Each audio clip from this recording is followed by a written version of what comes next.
The subject of this week's road test by request is the grandest of today's touring sedans and one of the flagships of the Mercedes-Benz fleet, the S500. When the latest S-Class was introduced 4 years ago, the European environmental movement quickly labeled it a case of automotive excess. Still, the big Benz sold well here in the U.S. So Mercedes was faced with the problem of needing to massage the S-Class to improve appearances at home, while not turning off its American clientele. Well, now that job is complete, and here's what we think of the result. And what a result it is. Mercedes-Benz has improved its already world-class flagship line, including our S500 sedan test car, and made them sleeker, more economical, and less expensive. But not actually smaller. Except for the standard wheelbase S350 turbo diesel, all S-Class cars ride on an extended 123.6-inch chassis and measure over 17 feet bumper to bumper. And you'll probably notice that length before you notice the sedan's softened, trimmer-looking shape and half-inch lower ride height that together achieve a low 0.32 coefficient of drag. Changes include new lower body panels, a less upright grille, redesigned headlights that deliver 50% more output, and new front and rear bumpers. The reflector strip and taillights have also been modified. While the trunk lid is also more rounded, making it resemble those on the S-Class coupes. There's less change under the hood of our S500, where sits one of the world's most sophisticated engines, an all-aluminum alloy 5-liter dual overhead cam V8 with 32 valves and variable valve timing. Output is a solid 315 horsepower and 347 pound-feet of torque. Other S-Class gasoline engines range from a 2.3-liter inline-six to a 6-liter V12. Most deliver their smooth power through a 4-speed automatic transmission that features second-gear starts except under full throttle. The 6-cylinder S320 uses an even more efficient 5-speed automatic. And all S-Class cars have some form of traction control. But it was gobs of torque that launched our S500 from 0 to 60 in a brisk 8 seconds on a very hot day at the track.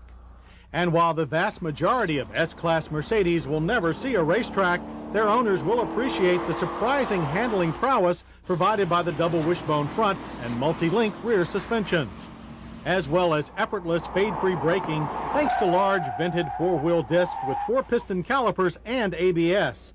Stops from 60 average 130 feet. Okay for such a heavy weight, but longer than other S-Class cars we've tested. Inside you'll find the expected Mercedes-Benz luxury, with yards of fine leather and carpeting, plus judicious use of polished wood trim. The firm contoured front bucket seats are a match for any armchair, with safety provided by airbags for driver and front passenger, naturally. There's a new analog gauge cluster for 95, complete with digital LCD odometers. 12-way power adjustments and a tilt telescoping steering wheel make endless driving positions possible. But if you forget yours, a 3-position memory is standard, as is lumbar support via this handy thumb wheel. Front door storage pockets grow larger for 95. And a first for S-Class. Cup holders in the consoles, 2 front and 2 rear. How's that for change?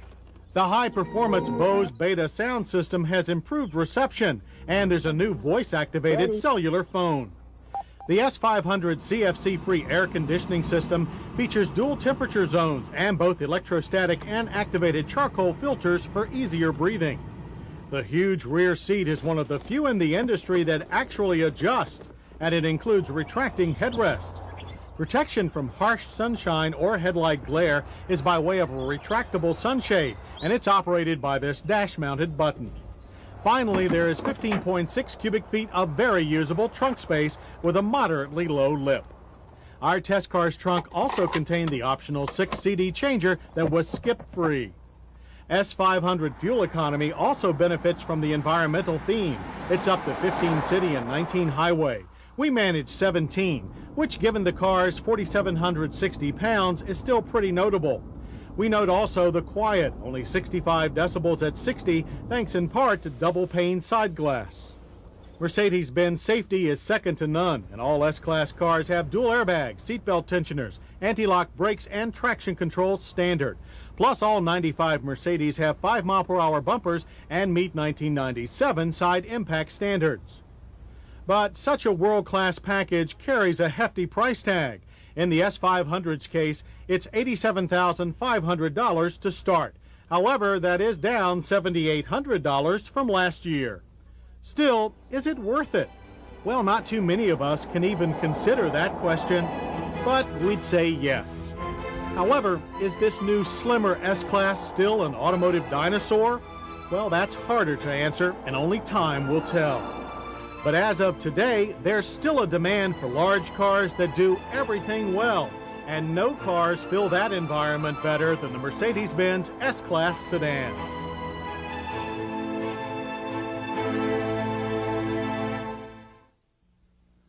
Whether you're actively involved in street rodding or simply love the look of those modified classics, you'll want to check out the Rodder's Journal.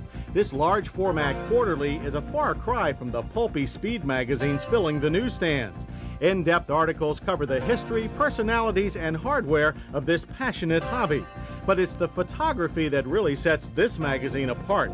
Slick studio shots and sharp color reproduction show off every detail of these clean machines. The $12.95 cover price may sound high, but this is a quality, high-class effort from cover to cover and impressed us from head to toe. Be sure to join us next week for more Motorweek, when we'll test Cadillac's exciting Eldorado Touring Coupe and the 2 latest entries from Honda, the V6-powered Accord and the Odyssey minivan. Craig Singhaus drops in on an automotive artist whose works are truly unique, and Pat Goss shows us how to avoid flood-damaged cars. I'm John Davis. We'll see you then. To order a video cassette of this program, call 1-800-422-0064 or send $29.95 plus $4 shipping and handling to this address.